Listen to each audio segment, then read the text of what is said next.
Welcome my dear student. আমাদের টটের class continue হচ্ছিল। তো আজকে আমরা টটের ক্লাসের একটি ইম্পর্টেন্ট টপিক নিয়ে আলোচনা করব, সেটি হলো vicarious liability. Let's start. Vicarious liability start করার আগে আমি তোমাদের ভাইকেরিয়াস লায়াবিলিটির কোশ্চেন নিয়ে একটু ডিসকাস করতে চাই। ভাইকেরিয়াস লায়াবিলিটির যে কোশ্চেনটা তোমাদের এক্সামে আসবে সেটা হতে পারে ডাইরেক্ট তোমাদের দিল যে এক্সপ্লেন ভাইকেরিয়াস লায়াবিলিটি, বা ভাইকেরিয়াস লায়াবিলিটি ডাইরেক্ট দিয়ে দিতে পারে, কিন্তু আবার অনেক সময় ল্যাটিন ম্যাক্সিম দিয়ে ভাইকেরিয়াস লায়াবিলিটির কোশ্চেনটা কিন্তু জিজ্ঞেস করতে পারে। তো তোমাদের আমি দুটো ল্যাটিন ম্যাক্সিম প্রথমেই লিখে দিয়েছি, কুইট ফ্যাক্টি পার এলিয়াম পার সে রেসপন্ডেড সুপিরিয়র। এই দুটির মিনিং তোমরা একটু দেখে নাও। যে রেসপন্ডেড সুপিরিয়র মানে হচ্ছে লেট দ্য মাস্টার অ্যান্সার, আর কুইট ফ্যাক্টি পার এলিয়াম পার সে এর মানে হচ্ছে he who act through another does he himself. তো যদি কোনো প্রিন্সিপাল কোনো এজেন্টকে দিয়ে কাজ করায়, তাহলে সেই প্রিন্সিপালই ওই এজেন্টের কাজটি করছে, বা যদি কোনো মাস্টার তার সার্ভেন্টকে দিয়ে কাজ করায়, তাহলে পরোক্ষভাবে মাস্টারই সেই কাজের জন্য লাইবেল হবে। তো ল্যাটিন ম্যাক্সিমের মিনিংটা তোমরা শুধু একটু মনে রেখো।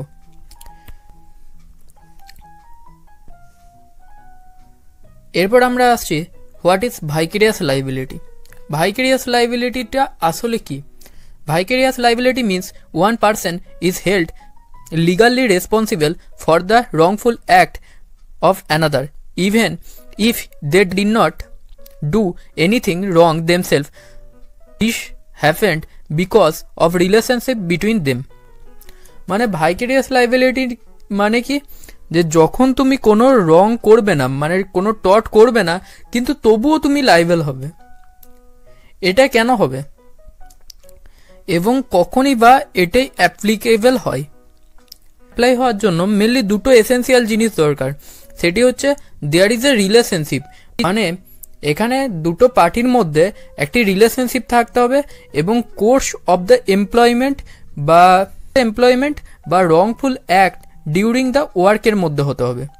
এই দুটোই আমরা ডিটেলে জানবো। ইন এ রিলেশনশিপ মানে যখন দুটো পার্টির মধ্যে রিলেশনশিপ কি কি হতে হবে? প্রিন্সিপাল বা এজেন্টের রিলেশনশিপ হতে হবে। মানে প্রিন্সিপালের হয়ে এজেন্ট যে কাজটি করলো সেটার জন্য প্রিন্সিপাল পরোক্ষভাবে লায়াবেল হবে, কারণ এজেন্ট যে কাজটি করছে বা যে বিজনেসটি করছে সেটির যে প্রফিটটি সেটাও তো প্রিন্সিপাল নিচ্ছে, এবং এজেন্টের যে গুড উইলটা সেটাও তো প্রিন্সিপাল পরোক্ষভাবে নিচ্ছে। তাহলে লায়াবিলিটিটাই বা কেন নেবে না? অর্থাৎ এজেন্টের কোনো কাজের জন্য প্রিন্সিপাল লায়াবেল হবে, এবং সেই কাজটি কোর্স অফ এমপ্লয়মেন্টের হতে হবে।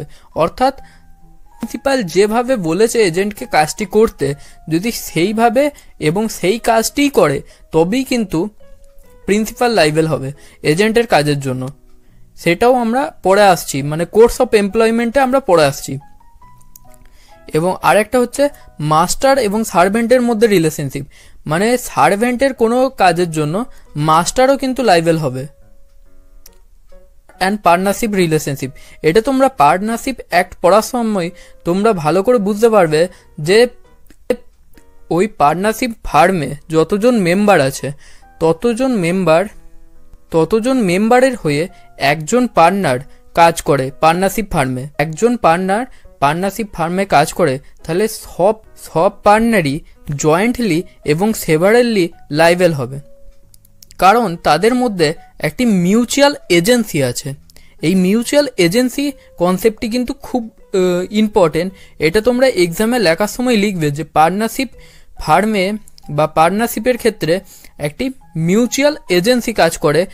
অল পার্টনার মানে one of them acting for all, মানে একজনা সবারই হয়ে কাজ করে, এবং ওই একজনের কাজের জন্য কিন্তু সবাই লায়াবেল হবে। ভাইকেরিয়াস লায়াবিলিটির প্রথম এসেন্সিয়াল জিনিস কি? দেয়ার ইজ এ রিলেশনশিপ, তার মধ্যে আবার এই তিনটে আসছে। এবং তারপরে আসছে course of employment or wrongful act during the work.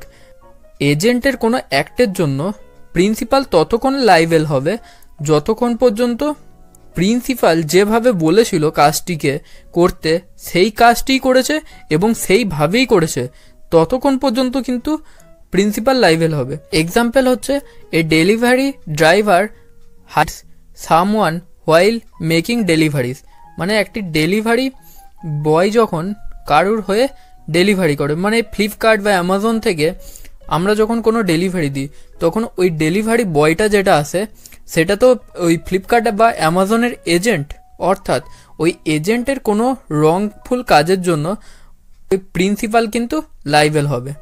সেই কাজটাই করে এবং সেই প্রিন্সিপাল যেভাবে বলেছে কাজটিকে করতে এজেন্টটিকে সেইভাবেই করে। ধরো তোমার কাছে এলআইসির কোনো এজেন্ট এলো এবং এলআইসি বলেছে তাকে যে শুধুমাত্র লাইফ ইন্স্যুরেন্স বিক্রি করতে, ঠিক আছে, কিন্তু তো এলআইসির এজেন্ট এসে তোমাকে হেলথ ইন্স্যুরেন্স বিক্রি করলো। এলআইসি কিন্তু বলেছে তার এজেন্টকে যে শুধুমাত্র লাইফ ইন্স্যুরেন্স বিক্রি করতে, কিন্তু এজেন্ট যদি হেলথ ইন্স্যুরেন্স বিক্রি করে দেয় তাহলে কিন্তু এজেন্টের কোনো কাজের জন্য প্রিন্সিপাল লাইবেল হবে না, কারণ প্রিন্সিপাল তো বলেনি এজেন্টকে যে হেলথ ইন্স্যুরেন্স বিক্রি করতে। আশা করি তোমরা ব্যাপারটিকে ভালোভাবে বুঝতে পেরেছো। এরপর আমরা আসছি কোর্স অফ এমপ্লয়মেন্টের কেস ল। এখানে একটি কেস ল আছে, State Bank of India versus Shyama Devi 1978। Case লয়ের মেন ফ্যাক্ট ছিল যে শ্যামা দেবী সে কিছু টাকা ব্যাংকে জমা দেওয়ার জন্য তার একটি ফ্রেন্ডকে দিয়েছিল। তার যে এই ফ্রেন্ডটি ছিল সেই ফ্রেন্ডটি ব্যাংকে এমপ্লয় হিসাবে কাজ করত, ঠিক আছে। তো সে কি করে, শ্যামা দেবীর কাছ থেকে টাকা তো নিয়ে তো নেয়, কিন্তু ব্যাংকে টাকাটি সে জমা দেয় না এবং সে কি করে, শ্যামা দেবীকে এসে ওই ব্যাংকের ফলস রিসিভ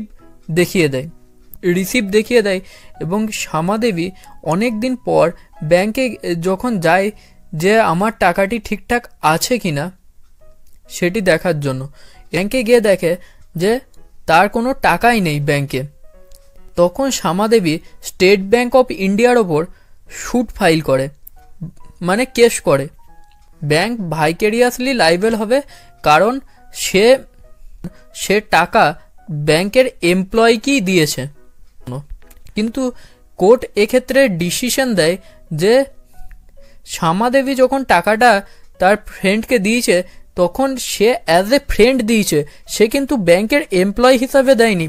কারণ সে যদি ব্যাংকের এমপ্লয় হিসাবে দিত, এসে ঠিকঠাক লাইন দিতে হতো এবং টাকাটাকে ঠিকঠাক জমা দিতে হতো, যে সমস্ত প্রসিডিয়ার আছে আর কি ব্যাংকে। সে টাকাটা দিয়েছে as a friend, not as a employee of a state bank. এক্ষেত্রে কোর্ট ডিসিশন দেয় যে স্টেট ব্যাংক ভাইকেরিয়াসলি লাইবেল হবে না। শ্যামা দেবী তার টাকাটি দিয়েছিল as a friend, not as a employee of a state bank. কেসের মেন ব্যাপার, এর আরেকটি কেস ল আছে Baird versus London Omnibus company. এই কেসের মেন ফ্যাক্ট ছিল একটি বাস স্ট্যান্ডে দাঁড়িয়ে ছিল এবং সেই বাসের যে ড্রাইভার ছিল সে খেতে গিয়েছিল এবং সেই সময় কন্ডাক্টর যে ছিল ভাবে যে বাসটাকে আমি একটু ঘুরিয়ে দিই, তাহলে বাসটা যখন পরে বেরোবে তখন সুবিধা হবে। এই কন্ডাক্টর যখন বাসটিকে ঘোরাতে যায় তখন একটি অ্যাক্সিডেন্ট করে দেয়। তখন অ্যাক্সিডেন্টটা কার ওপর করেছিল, এই বিয়ার্ডের ওপর, এবং অর্থাৎ প্লেন্টিফের ওপর। বিয়ার্ড তারপর কেস করে লন্ডন ওমনিবাস কোম্পানির ওপর, যে লন্ডন ওমনিবাস কোম্পানিও ভাইকেরিয়াসলি লাইবেল। এক্ষেত্রে লন্ডন ওমনিবাস কোম্পানি জানায় সে তাকে অ্যাজ এ কন্ডাক্টর রেখেছিল, সে তাকে অ্যাজ এ ড্রাইভার রাখেনি, অর্থাৎ সে তার কোর্স অফ এমপ্লয়মেন্টের বাইরে গিয়ে কাজ করেছিল সেই কন্ট্রাক্টর। বাসের অ্যাক্সিডেন্ট করেছিল, তাই লন্ডন ওমনিবাস কোম্পানি ভাইকেরিয়াসলি লাইবেল হবে না। যদি ড্রাইভার নিজে অ্যাক্সিডেন্ট করতো তাহলে লন্ডন ওমনিবাস কোম্পানি ভাইকেরিয়াসলি লাইবেল হতো। তোমাদের এক্সামে এই কোশ্চেনটিও মাঝে মাঝে চলে আসে, what is the difference between the servant and independent contractor. এটি ভাইকেরিয়াস লাইবিলিটির সাথে অ্যাড হয়েও আসতে পারে বা শর্ট কোশ্চেন হিসাবেও আসতে পারে। প্রথমেই আসছি লাইবিলিটির ব্যাপারে, যে সার্ভেন্ট কিন্তু নিজের কাজের জন্য লাইবেল থাকে না, কারণ প্রিন্সিপাল বা মাস্টার লাইবেল হয়।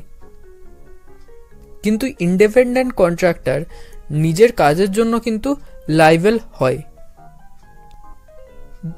দ্বিতীয় নাম্বার আসছে